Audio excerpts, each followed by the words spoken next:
कैसे हैं आप सभी लोग। मैं डॉक्टर पवन ओबराय आप सभी से डिस्कस करूंगा इस वीडियो में बिजनेस इकोनॉमिक्स का पेपर सीसीएस यूनिवर्सिटी मेरठ का, जो आज ही हुआ है 29 अप्रैल 2024 को शाम की शिफ्ट में 2 से 5 की शिफ्ट में। और बहुत मज़ा आ गया पेपर देख करके, क्योंकि बहुत ही बेहतरीन पेपर आया है। बेहतरीन इसलिए कह रहा हूँ क्योंकि मैंने 3 दिन पहले एक वीडियो अपलोड करी थी कि most important topics in business economics. तो जिन भी किसी स्टूडेंट्स ने ये टॉपिक्स मेरे देखे होंगे, मैंने 24 टॉपिक्स में डिवाइड कर दिया था उनको। तो उसमें से ही सारा पेपर आया है, सिर्फ एक क्वेश्चन या 2 क्वेश्चन को छोड़कर बाकी सारे क्वेश्चन जो हैं वो आ गए हैं। तो अगर उन बच्चों ने ये वीडियो देखी है तो उन बच्चों का पेपर बहुत ही अच्छा गया होगा। और फ्यूचर में अगर बच्चे इस वीडियो को देखें, या अभी सहारनपुर यूनिवर्सिटी या बरेली यूनिवर्सिटी या कानपुर लखनऊ यूनिवर्सिटी या पूरे उत्तर प्रदेश में एनईपी के अकॉर्डिंग अगर कहीं भी एग्ज़ाम अगर हों बाकी 29 अप्रैल 2024 के बाद, तो आप लोग मेरा channel study with doctor Pawan Oberoi subscribe करके आप B Com second semester unsolved paper की प्लेलिस्ट देख लीजिएगा। ठीक है बच्चों, प्लेलिस्ट देखिएगा, आप मैसेज मत दीजिएगा। बहुत सारे बच्चे तुरंत उठा करके मैसेज दे देते हैं। सिर्फ सेकेंड सेमेस्टर का पेपर है, तो आप बीकॉम सेकेंड सेमेस्टर की ही प्लेलिस्ट देखिएगा। उसमें वीडियो आपको मिलेगी most important topics in business economics, yellow colour का थंबनेल है, तो उसमें ऊपर हेडिंग आपको मिल जाएगी। ठीक है, most important topics business economics. तो अब चलिए क्वेश्चन डिस्कस करते हैं कि क्या क्या क्वेश्चन आए। मैं आपको ये भी बता दूंगा, मैंने राइट का निशान भी लगा दिया है कि क्या क्या क्वेश्चन आए हैं। सबसे पहले very short answer type questions जो हैं वो मैं आपसे डिस्कस करता हूं कि क्या क्या क्वेश्चंस आए थे। 5 क्वेश्चन आए हैं इसमें। नंबर फर्स्ट क्वेश्चन सबसे पहले आपको आया, explain the nature of business economics, व्यावसायिक अर्थशास्त्र की प्रकृति समझाइए। ठीक है, टॉपिक नंबर 1 ये मेरे मोस्ट इम्पॉर्टेंट टॉपिक में आया हुआ है। ठीक है, उसके बाद क्वेश्चन नंबर 2 है, व्हाट इज़ रियल वेजेस, वास्तविक मजदूरी क्या है। तो वेजेस हम जनरली जब भी याद करेंगे मीनिंग ऑफ वेजेस, तो वहाँ पर जब हम कंसेप्ट ऑफ वेजेस याद करते हैं तो वहाँ ग्रॉस वेजेस या रियल वेजेस का मीनिंग आता है और हमें याद उसको करना है। तो वास्तविक मजदूरी क्या है। Question 3, what do you mean by ridge lines, ridge रेखाओं से आपका क्या अभिप्राय है। ठीक, चलिए question number 4, what is elasticity of demand, मांग की लोच क्या है। तो 3rd नंबर का ये इलास्टिसिटी ऑफ डिमांड 4, 5 और 6 नंबर में मैंने डिस्ट्रीब्यूट कर रखा था इसे, क्योंकि इलास्टिसिटी ऑफ डिमांड में से एक लॉन्ग क्वेश्चन और एक वेरी शॉर्ट या शॉर्ट में से आता है। तो इस बार इन्होंने सिर्फ एक वेरी शॉर्ट क्वेश्चन ही दिया है कि मांग की लोच क्या है। Question number 5, what is price discrimination, कीमत विभेद क्या है। अगर मैं प्राइस डिस्क्रिमिनेशन बताऊं तो टॉपिक आप देखेंगे तो उसमें टॉपिक नंबर 13 है, उसमें मैंने प्राइस डिस्क्रिमिनेशन दे रखा है। ठीक है, चलिए अब हम बात करते हैं शॉर्ट आंसर टाइप क्वेश्चंस की। सेक्शन बी, क्या क्या क्वेश्चन आए। इसमें भी तीनों क्वेश्चंस मेरे बताए हुए आए। जैसे क्वेश्चन नंबर 6 है, right a short note on marginal productivity theory, सीमांत उत्पादकता सिद्धांत पर संक्षिप्त टिप्पणी लिखिए।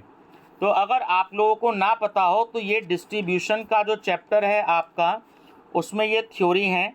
तो 20 नंबर पर ये मेरा टॉपिक है जो मैंने दिया था 20 नंबर पर। तो 2 बड़ी ही इम्पॉर्टेंट थ्योरी होती हैं डिस्ट्रीब्यूशन के चैप्टर में। एक होती है मार्जिनल प्रोडक्टिविटी थ्योरी और दूसरी होती है मॉडर्न थ्योरी ऑफ डिस्ट्रीब्यूशन। तो इन 2 में से एग्जामिनर पूछ लेते हैं। तो इन्होंने मार्जिनल प्रोडक्टिविटी थ्योरी आपसे पूछी, सीमांत उत्पादकता सिद्धांत पर संक्षिप्त टिप्पणी लिखिए।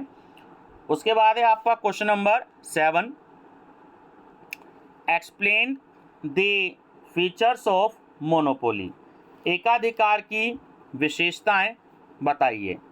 मोनोपोली का जो टॉपिक है ये भी मैंने इसमें दे रखा है, तो आप उसको टॉपिक में देखिएगा। आई थिंक इसमें मोनोपोली मैंने दे रखा है, हाँ टॉपिक नंबर 14। तो 14 नंबर पर देखेंगे तो उससे meaning, characteristics and classification of monopoly मैंने दे रखा है। कैरेक्टरिस्टिक्स और फीचर्स एक ही बात होती है। उसके बाद है आपका 8 नंबर का question, describe law of variable proportion, परिवर्तनशील अनुपातों के नियम की विवेचना कीजिए। वैसे तो जनरली ये लॉन्ग में पूछा जाता है 15 नंबर में, लेकिन इस बार जो है यूनिवर्सिटी ने इसको शॉर्ट में पूछ लिया है। तो ये वाला जो क्वेश्चन है ये मैंने 9th नंबर के टॉपिक पर दिया हुआ था, लॉ ऑफ वेरिएबल प्रोपोर्शन, तो वो दे दिया यूनिवर्सिटी ने।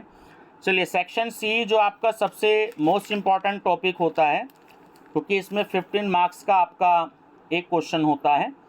अब ये जो क्वेश्चन नंबर 9th है, इसमें क्योंकि 6-7 थॉट्स थे, तो पिछली बार इसमें से क्वेश्चन नहीं आया था जो पेपर हुआ था, इस बार कौटिल्य का दे दिया है। तो आप बच्चे फर्स्ट चैप्टर को जरूर याद करके जाइएगा।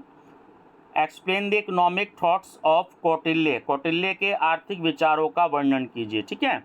अब इसके अलावा देखिए question number 10, explain the law of demand, why does demand curve slope downwards to the right, मांग के नियम की व्याख्या कीजिए, मांग वक्र का ढलान दाईं ओर नीचे की ओर क्यों होता है। तो ये जो था ये मैंने दे रखा था टॉपिक नंबर 3 पर, ठीक है। देखिए बड़े काम की वीडियो मैंने बनाई थी, वो मैं फिर से बता रहा हूँ, B Com second semester unsolved paper की प्लेलिस्ट देखिएगा और उसमें आप जो है देख लीजिएगा, ठीक है, most important topics in business economics.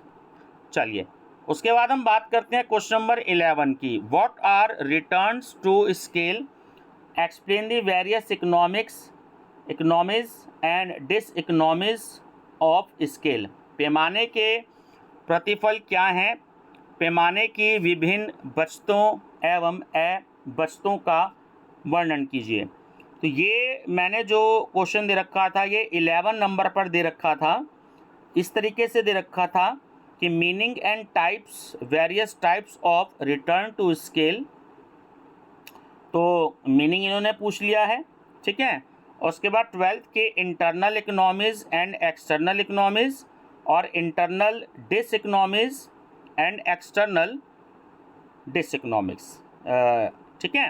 तो ये 12th नंबर पे दिया था, तो जिन बच्चों ने देखा होगा तो उन्होंने ये क्वेश्चन कर दिया होगा।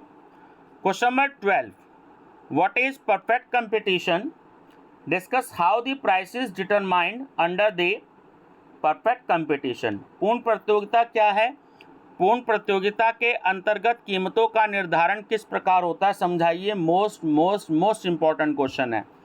मैंने 2 टॉपिक दिए थे, क्वेश्चन नंबर 13 यानी कि जो टॉपिक नंबर 13 है उस वीडियो में मैंने ये बताया था, meaning, characteristics and price determination under perfect competition, और ये बात उस वीडियो में भी बताई थी और इस वीडियो में भी मैं दोबारा से ये चीज़ बता रहा हूँ कि परफेक्ट कंपटीशन या इम्परफेक्ट कंपटीशन, जिसे हम मोनोपोलिस्टिक कंपटीशन भी कहते हैं, तो 2 टॉपिक्स बड़े इंपॉर्टेंट हैं, इसमें से एग्जामिनर एक जरूर देता है। 60% हम मान सकते हैं, 60 से 70% परफेक्ट कंपटीशन में ही प्राइस डिटर्मिनेशन पूछा जाता है और 30 से 40% जो है वो इम्परफेक्ट कंपटीशन में प्राइस डिटर्मिनेशन पूछा जाता है। तो आप सभी बच्चों को मैं एडवाइस देना चाहूँगा कि आप ये दोनों क्वेश्चन जरूर याद करके जाएं, ठीक है। परफेक्ट कंपटीशन, मीनिंग, कैरेक्टरिस्टिक्स और प्राइस डिटर्मिनेशन, और ऐसे ही meaning, characteristics and price determination under imperfect competition और मोनोपोलिस्टिक कंपटीशन। तो 13 नंबर पर ये वाला मेरा टॉपिक था और पेपर में ये 12 नंबर पर आ गया है, ठीक। चलिए उसका यूनिट 4 में से ज़्यादा तो नहीं दिया, सिर्फ एक ही क्वेश्चन एग्जामिनर ने दिया है, what is business cycle, explain the various faces of business cycle, व्यापार चक्र क्या है, व्यापार चक्र की विभिन्न अवस्थाओं का वर्णन कीजिए। बहुत ही बढ़िया क्वेश्चन दिया मैंने। देखिए उस वीडियो में ये अपना टॉपिक जो दिया था 19 नंबर पे दिया था, वो मैंने टॉपिक ये लिखा था, meaning, characteristics, faces and various theories of business cycle और ट्रेड साइकिल। एक ही बात होती है, या बिजनेस साइकिल कह सकते हैं, ट्रेड साइकिल कह सकते हैं। तो मैंने चारों पार्ट कवर कर दिए थे, क्योंकि और कुछ इसमें नहीं है। मीनिंग है, करेक्टरिस्टिक्स है, फीचर्स है, थर्ड नंबर पे फेसेस है और फोर्थ नंबर पे थ्योरीज है। तो एग्जामिनर ने आपसे दो चीज़ें पूछ ली, एक तो मीनिंग पूछ लिया कि व्हाट इज़ बिजनेस साइकिल, और दूसरा वेरियस फेसेस पूछ लिया, ठीक है। तो थ्योरीज नहीं पूछी, और थ्योरीज भी अगर आपसे पूछे, आपको याद करके जानी है। फ्यूचर में अगर बच्चे इस वीडियो को देखें तो वैसे तो 8-9 थ्योरी हैं, but innovation theory of Schumpeter, Hawtrey monetary theory, Keynes theory और हिग्स थ्योरी, ये 4 थ्योरीज बहुत अच्छे से प्रिपेयर आप करके जाएंगे। तो ये स्टूडेंट्स मैंने टिक इसलिए लगा दिए, ये टिक लगे हुए क्वेश्चंस मेरे इम्पॉर्टेंट टॉपिक्स और बिजनेस इकोनॉमिक्स में से थे। बाकी आप सभी बच्चों का सहयोग भरपूर रहा। मेरी तरफ से आप सभी बच्चों को बहुत बहुत बेस्ट ऑफ लक। आगे के लिए आप माइनर का पेपर अब आपका आएगा, तो माइनर सब्जेक्ट अनसोल्ड पेपर की प्लेलिस्ट देखिएगा, उसमें आपको बहुत सारे पेपर्स मिलेंगे सीसीएस यूनिवर्सिटी मेरठ के। और आपका एक पेपर है सेकंड सेमेस्टर में, फर्स्ट एड एंड हेल्थ, तो उसकी भी आप प्लेलिस्ट देखिएगा। सीसीएस यूनिवर्सिटी की 2 बुकलेट बीए की और 2 बुकलेट बीएससी और बीकॉम की, वो भी सॉल्व हैं। 400 क्वेश्चन तो वो सॉल्व हैं सीसीएस के, इसके अलावा और भी क्वेश्चंस हैं। तो आपको वो 400 क्वेश्चंस तो ज़रूर पढ़ लेने हैं, और बाकी अदर क्वेश्चंस भी पढ़ लेने हैं। और वीडियो का लिंक अपने दोस्तों को भी शेयर कर दीजिएगा, ताकि उनकी भी हेल्प हो जाए। बाकी मेरी तरफ से, मेरे चैनल की तरफ से आप सभी को best of luck. Thank you.